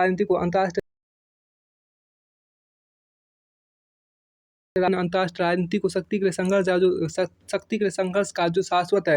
देखिए जो शाश्वत है, प्रत्येक राष्ट्र आज आपको ज़्यादा से ज़्यादा शक्ति अर्जित करने का प्रयास करते हैं, क्योंकि इसी शक्ति के द्वारा आपको राष्ट्रीय हितों की पूर्ति होती है। क्योंकि इसी शक्ति के द्वारा राष्ट्रीय हितों की पूर्ति होती है। इसलिए मारगंथाओं ने आपको अंतर्राष्ट्रीय राजनीति में नैतिकता, इससे मारगंथाओं ने अंतर्राष्ट्रीय राजनीति में आपको नैतिकता, विधि आर्थिक कारणों के बजाय शक्ति और राज की स्वतंत्रता पर बल दिया है। इसीलिए आपको मारगंथाओं ने आपको अंतर्राष्ट्रीय राजनीति, नैतिकता, विधि आर्थिक कारणों के बजाय आपको शक्ति और राज की स्वायत्तता पर बल दिया है। अंतर्राष्ट्रीय राजनीति का शक्ति के रूप में देखने का यह दृष्टिकोण अत्यंत पुराना है। अंतर्राष्ट्रीय राजनीति का शक्ति के रूप में देखने का यह दृष्टिकोण अत्यंत पुराना है, जो कोटिर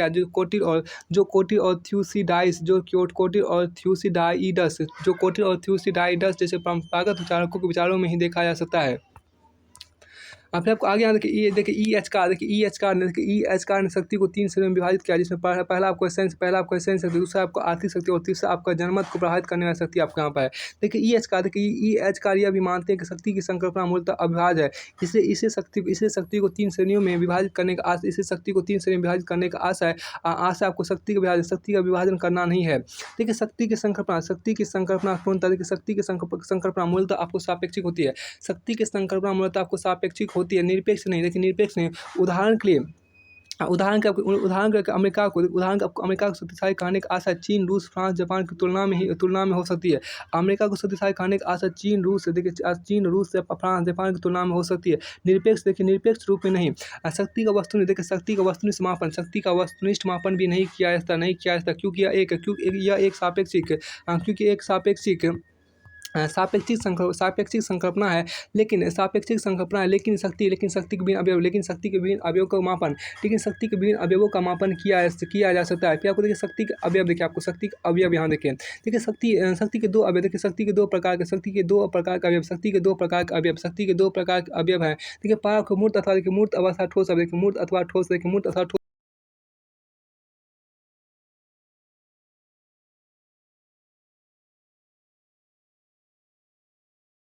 आर्थिक विकास, शासन का स्वरूप तथा भूभाग सम्मिलित है, जिसमें जनसंख्या, आर्थिक विकास, शासन का स्वरूप तथा भूभाग सम्मिलित है। अब अमूर्त अथवा वैचारिक अवयव यहाँ देखिए। अमूर्त अथवा वैचारिक अवयव में क्या है, जिसमें विचारधारा, नेतृत्व, मनोबल एवं नागरिकों का चरित्र सम्मिलित होता है। जिसमें विचारधारा, नेतृत्व, मनोबल एवं नागरिकों का चरित्र सम्मिलित होता है। अब देखिए शांतिक मूर्त एवं अमूर्त अवयवों के सामंजस्य से ही राष्ट्र शक्तिशाली बनता है। शांतिक मूर्त एवं अमूर्त अवयवों के सामंजस्य से ही आपको राष्ट्र शक्तिशाली बनता है। अब आपको देखिए भूभाग या भूगोल देखिए। देखिए पहला आपको आकार, दूसरा अवस्थिति, दूसरा आपके यहाँ पर अवस्थिति, और तीसरा आपके यहाँ पर जलवायु, चौथा आपको स्तर आकृति, और पांचवा आपको यहाँ पर सीमाएं। देखिए आपको जनसंख्या किसी भी राष्ट्र के शक्तिशाली होने का महत्वपूर्ण आधार होता है। जनसंख्या किसी भी राष्ट्र के शक्तिशाली होने का महत्वपूर्ण आधार होता है। जलवायु जलवायु तथा देखिए जलवायु तथा अवस्थिति देखिए जलवायु तथा अवस्थिति की विशेषताएं जलवायु तथा अवस्थिति की विशेषताएं तभी महत्वपूर्ण एवं प्रभावी हो सकती है जब वहाँ समुचित जनसंख्या का वास हो जब वहाँ समुचित जनसंख्या का वास हो। लेकिन जनसंख्या विस्फोट शक्ति के मार्ग में बड़ी बाधा है लेकिन जनसंख्या विस्फोट शक्ति के मार्ग में बड़ी बाधा है क्योंकि अधिकांश विकासशील देशों में बड़ी मात्रा में जनसंख्या पाई जाती है। क्योंकि अधिकांश विकासशील देशों में बड़ी मात्रा में जनसंख्या पाई जाती है। हक्सले का मानना है कि देखिए हक्सले का मानना है कि हक्सले का मानना है कि अत्यधिक जनसंख्या होना देखिए हक्सले का मानता है कि अत्यधिक जनसंख्या होना असुरक्षा देखिए हक्सले का मानना है कि अत्यधिक जनसंख्या होना असुरक्षा देखिए असुरक्षा और अवस्था को जन्म देता है ऐसे देशों में शासन प्रणाली प्राय अधिनायकवादी हो जाती है। ऐसे देशों में आपको शासन प्रणाली प्राय अधिनायकवादी हो जाती है। अब देखिए जनसंख्या अधिक होना ही अपने आप में महत्वपूर्ण नहीं है। जनसंख्या अधिक होना ही अपने आप में महत्वपूर्ण नहीं है। क्योंकि चीन भारत पाकिस्तान तथा बांग्लादेश अधिक जनसंख्या वाला राष्ट्र है। क्योंकि चीन भारत पाकिस्तान तथा बांग्लादेश अधिक जनसंख्या वाला राष्ट्र लेकिन दूसरी ओर जापान और पश्चिमी जर्मनी की जनसंख्या अधिक लेकिन दूसरी ओर जापान और पश्चिमी जर्मनी की जनसंख्या अधिक है। लेकिन सभी की आर्थिक वृद्धि एवं राष्ट्रीय शक्ति समान नहीं है। इससे जनसंख्या में लिंग अनुपात का बेहतर होना जीवन स्तर का बेहतर होना स्वास्थ्य साक्षरता उच्चतम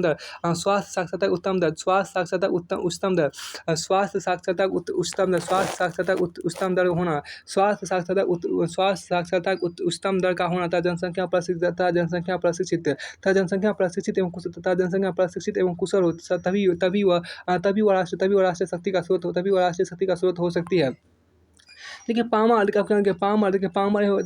एवं पाकिस का तो यहाँ तक मानना है कि लोगों में शिक्षा तथा साक्षरता के साथ उनकी धार्मिक एवं वैचारिक मान्यता तथा उनमें पाए जाने मनोबल किसी राष्ट्र को शक्तिशाली बनाता है। देखिए पामर एवं पाकिस का तो यहाँ तक मानना है कि लोगों में शिक्षा तथा साक्षरता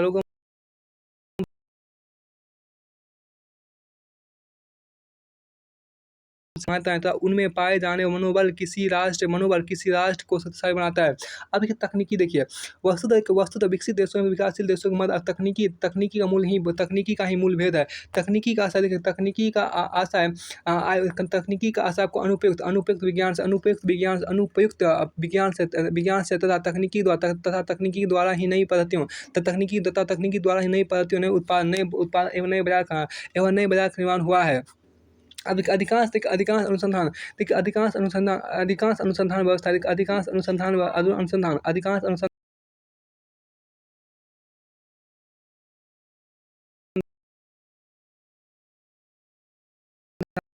परिवहन वित्त जैसे क्षेत्रों में आपको नीत नए अनुसंधान किए जा रहे हैं। इसलिए रॉबर्ट हिल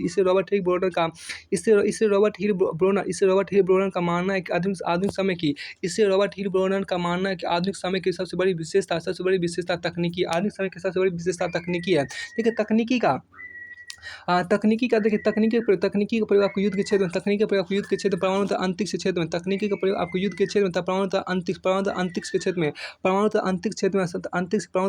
में समाज के विकास में भी किया जाता है। तकनीकी का प्रयोग आपको युद्ध क्षेत्र में परमाणु तथा अंतरिक्ष क्षेत्र में तथा समाज के विकास में भी किया जाता है। जैसा कि बॉल्डविन का मानना है कि जर्मनी एवं जापान पर द्वितीय विश्व युद्ध के समय अमेरिका ने जो विजय दिलाई वह उसकी सैन्य क्षमता और तकनीकी का ही प्रमाण था। आपका क्या विचार था भी चौथा पॉइंट आपको यहाँ देख लीजिए। मार्गन्थन आपको विदेश नीति निम्नलिखित विचारधारा को शामिल किया है। जिसमें पहला आपको यथास्थितिवादी थे। अब यहाँ देखिए विचारधारा मार्गन्थन विदेश नीति निम्नलिखित विचारधारा को स्वीकार किया। मार्गन्थन विदेश नीति निम्नलिखित विचारधारा को स्वीकार किया। जिसमें पहला आपको यथास्थितिवादी देखिए यथास्थितिवादी विचारधारा विचारधारा को देखिए क्या मार्गन्थन विदेश नीति निम्नलिखित विचारधारा को स्वीकार किया। पहला आपके यहाँ पर यथास्थितिवादी देखिए यथास्थितिवादी विचारधारा जिसमें शांति एवं अंतर्राष्ट्रीय विधि के अनुसार कार्य किया जाता है। दूसरा आपको समाजवादी देखिए समाजवादी विचारधारा जिसमें आक्रामक विदेश नीति को स्वीकार किया जाता है। तीसरा आपको यहाँ पर राष्ट्रीय आत्मनिर्णय की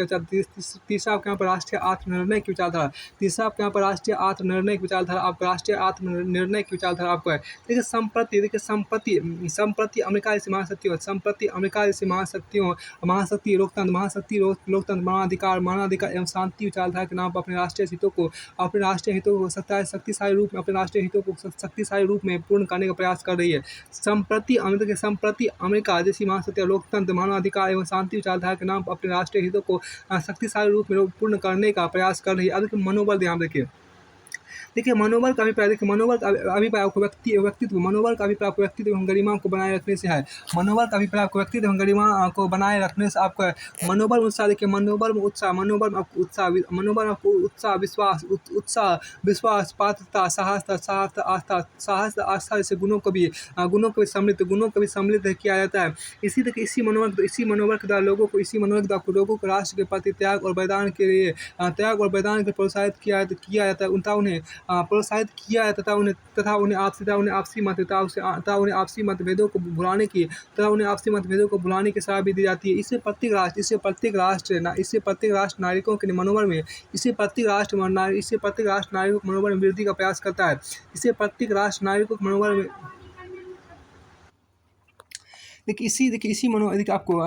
इससे प्रत्येक राष्ट्र नागरिकों के मनोबल में वृद्धि का प्रयास करता है। मनोबल के निर्माण के लिए प्रचार और प्रोपेगेंडा का भी प्रयोग किया जाता है। लोगों के इस मनोबल की वृद्धि के लिए सदैव बेहतर नेतृत्व की आवश्यकता होती है। जैसा कि अमेरिकी विदेश नीति में बार बार कहा जाता है कि हमने तो अभी युद्ध प्रारंभ किया है। अभी आगे की लड़ाई विशेष, अभी आगे की लड़ाई आपको शेष है, क्योंकि हमें पूरी दुनिया के लिए लोकतंत्र को सुरक्षित बनाना है। क्योंकि हमें पूरी दुनिया के लिए लोकतंत्र को सुरक्षित बनाना है। अब वस्तुतः राष्ट्रीय हित की भूमिका, शक्ति के लिए महत्वपूर्ण तथा यह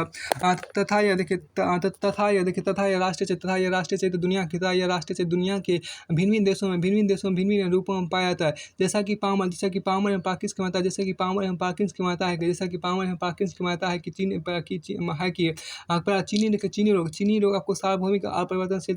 चीनी लोग आपको सार्वभौमिक अपरिवर्तनशीलता में विश्वास करते। दूसरा जर्मन वासी राष्ट्रीय चरित्र थारोनेस आपको थारोनेस शांतिपूर्णता के अर्थ में व्यक्त किया जाता है। कुशलता एवं अनुशासन जर्मन वास्तविक राष्ट्रीय चरित्र माना जाता है।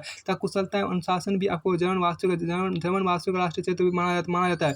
आपको तीसरा देखिए क्या, रूसियों का राष्ट्रीय चरित्र देखिए रूसियों का राष्ट्रीय चरित्र उनका अटूट जुझारूपन है। रूसियों का राष्ट्रीय चरित्र आपको उनका अटूट जुझारूपन है। देखिए दक्षिणी अमेरिकी देशों का राष्ट्रीय देशों का चौथा पॉइंट देखिए, दक्षिणी अमेरिकी देशों का राष्ट्रीय चरित्र उनकी धार्मिक भावना द्वारा व्यक्त किया जाता है। और पांचवा अमेरिकी और कनाडाई व्यक्तियों के राष्ट्रीय चरित्र, अमेरिकी और कनाडाई व्यक्ति का राष्ट्रीय चरित्र खोज करता था संसाधनों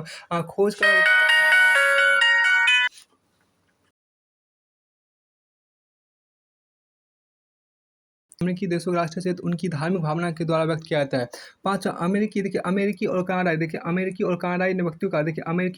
व्यक्तियों का चरित्र राष्ट्रीय चरित्र खोज करता था संसाधनों की पूर्णता के रूप में देखा जाता है। छठा पार्किंस के अनुसार आपको इंग्लैंड वास्तु का राष्ट्रीय चरित्र कॉमन सेंस है। पार्किंस के अनुसार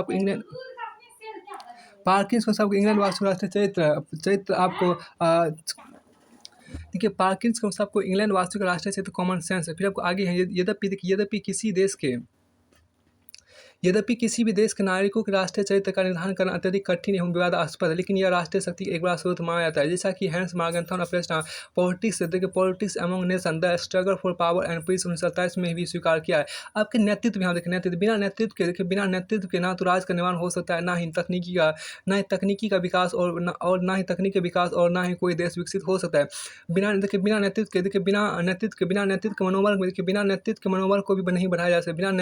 के मनोबल को भी नहीं बढ़ाया जा सकता। बिना नेतृत्व के मनोबल को भी नहीं बढ़ाया जा सकता, बिना नेतृत्व के मनोबल को भी नहीं बढ़ाया जा सकता। अंतर्राष्ट्रीय राजनीति में देखिए, अंतर्राष्ट्रीय राजनीति में नेतृत्व युद्ध के समय महत्वपूर्ण होता है तथा शांति के समय कूटनीति, तथा शांति के समय आपको कूटनीति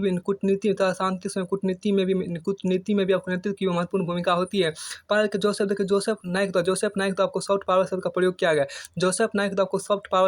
किया गया। इसके अंतर नेतृत्व विचारधारा, सांस्कृतिक तथा अंतर्राष्ट्रीय संस्थाओं में नेतृत्व को सम्मिलित किया जाता है। इसके अंतर आपको नेतृत्व विचारधारा, सांस्कृतिक तथा अंतर्राष्ट्रीय संस्थाओं में आपको नेतृत्व को सम्मिलित किया जाता है। हार्ड पावर का अंतर आपको सैनिक शक्ति, आर्थिक शक्ति एवं तकनीकी शक्ति को सम्मिलित किया जाता है। हैरी बल ने the control of the arms race लिखा है। फिर अगर संप्रभुता देखिए, किसी भौगोलिक क्षेत्र या जनसमूह पर सत्ता या प्रभुत्व के नियंत्रण पर नियंत्रण आपको अन्य अधिकार को संप्रभुता कहते हैं, तथा संप्रभुता राज का प्राण तत्व होता है। आपके भूमंडलीकरण और राष्ट्र राज यहाँ देखिए सूसन स्टैंड ने कहा कि राज वैश्वीकरण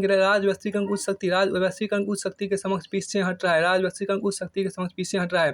ठीक है, भूमंडलीकरण का मूल अभिप्राय राज्यों का विश्व में वस्तु, सेवा और वित्त का मुक्त आदान प्रदान है। वर्तमान भूमंडलीकृत विश्व में एक वैश्विक गांव का निर्माण हो रहा है।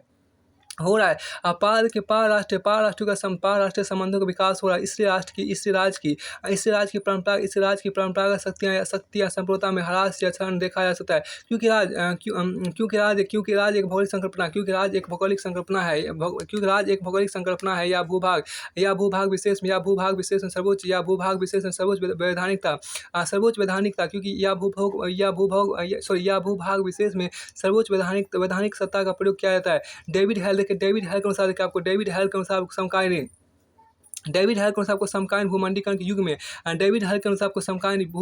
युग में राज के परंपरागत कार्यों में निम्नलिखित रूप में कमी देखी जा सकती है, जिसमें आपके यहाँ पर क्या आर्थिक गतिविधियों पर राज का नियंत्रण कम हो रहा है। दूसरा, सुरक्षा बनाए रखने के कार्य भी आपको अंतर्राष्ट्रीय कार्यताओं को सौंपा जाए। सुरक्षा बनाए रखने के कार्य भी आपको अंतर्राष्ट्रीय कर्ताओं को सौंपा जा रहा है। आपको तीसरा देखिए, अब राज्यों के आर्थिक निर्णय क्षेत्रीय आर्थिक संगठनों द्वारा किए जा रहे हैं। फिर आपको चौथा आपके यहाँ क्या कि अनेक वैश्विक एवं अंतर्राष्ट्रीय संस्थाओं द्वारा राज्य के लिए अनेक विधियों का निर्माण किया जा रहा है। परंपरागत रूप में आपको राज्य का मूल कार्य विधि निर्माण, आर्थिक व्यवस्था को बनाए रखना एवं सुरक्षा देखिए, परंपरागत रूप में राज्य का मूल कार्य विधि निर्माण आपको आर्थिक व्यवस्था को बनाए रखना एवं सुरक्षा बनाए रखना माना जाता है। लेकिन भूमंडलीकरण के इस युग में राज्य के आपको राज्य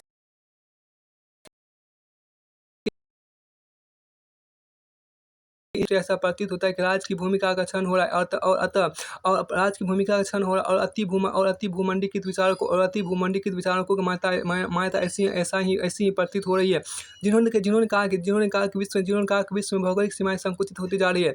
यथार्थवादियों अनुसार राज्य का महत्व कभी भी कम नहीं हो सकता। इसलिए यथार्थवादियों ने भूमंडलीकरण के युग में राज्य को प्रधानता प्रदान की है, क्योंकि इनके अनुसार राज्य अपने राष्ट्रीय हितों के लिए इन संगठनों का सदस्य बनता है। ये संगठन राष्ट्रीय हित बनाए रखने के माध्यम मात्र हैं। इन लोगों ने यहाँ तक माना कि भूमंडलीकरण भी कुछ शक्तिशाली राज्यों के द्वारा प्रतिभा विचार है। इन लोगों ने यहाँ तक माना कि भूमंडलीकरण भी कुछ शक्तिशाली राज्यों द्वारा प्रतिभा विचार है। इस शीत युद्ध विश्व में भी आपको राज्यों के मध्य संघर्ष बने रहेंगे। अतः यथार्थवादियों ने अति भूमंडलीकृत वादियों या उदारवादियों की मान्यता को चुनौती दी। वस्तुतः देखिए, वस्तुतः भूमंडलीवाद अतः वस्तुतः भूमंडलीकरणवादियों और यथार्थवादियों के विचारों में आंशिक सत्यता वस्तुतः भूमंडलीकरणवादियों भूमंडलीकरणवादियों और यथार्थवादियों के विचारों में आंशिक सत्यता है, दोनों के विचार एक दूसरे के पूरक है। मंडलीकरणवादियों की मान्यता सत्य है, जबकि वे दुनिया में अंत निर्भरता विषय वस्तु और सेवाओं के मुक्त आदान प्रदान को स्वीकार करते हैं, परंतु इसका अभिप्राय यह नहीं कि राज्य का महत्व कम हो रहा है या क्षीण हो रहा है। इसके उदाहरण को निम्नलिखित हैं, जिसमें विश्व व्यापार संगठन, यूरोपीय यूनियन जैसे संगठनों की संस्था राज्य अपने हितों के लिए अर्जित करते हैं तथा वे इसे छोड़ने के लिए भी स्वतंत्र है। देखिए, दूसरा देखिए, यह वास्तविकता है कि जहाँ राज शक्तिशाली है तथा राज द्वारा आधारभूत संरचनाओं का विकास किया गया, उन राज्यों ने भूमंडलीकरण का लाभ अत्यधिक उठाया है। अब जबकि कमजोर राज्य भूमंडलीकरण का प्रभावी लाभ उठाने में असमर्थ रहे। यूरोपीय यूनियन के निर्माण के बाद विदेश नीति और सुरक्षा के मुद्दे पर राज्यों के मध्य अभी भी मतभेद बने हुए हैं। अब उपरोक्त तर्क यह प्रमाणित करते हैं कि राज्य का महत्व लगातार बना हुआ है, लेकिन इसका अभिप्राय यह बिल्कुल नहीं है कि राज्य का वर्तमान स्वरूप हिगलवादी या हॉब्सवादी है। इसी राज्य के स्वरूप में समकालीन विश्व में निर्णायक परिवर्तन हुआ है। सुसन स्ट्रेंज ने इसे नव मध्यकालीन राज्य की संज्ञा दी है। अन्य लोगों के अनुसार यह सहभागी संप्रदाय का विचार है। अन्य लोग समकालीन सूचना क्रांति एवं वैश्विक नागरिक समाज के युग में राज्यों के कार्यों और गतिविधियों पर निर्णायक प्रभाव पड़ा है। वैश्विक नागरिक समाज और कॉस्मोपॉलिटन नागरिकता का विचार प्रभावी हुआ है। इसके बावजूद भी आपको राष्ट्र राज्यों का महत्व अभी भी बना हुआ है। यह राष्ट्र राज्य अभी भी अंतर्राष्ट्रीय राजनीतिक महत्वपूर्ण इकाई है। आपको यहाँ पर आगे हैं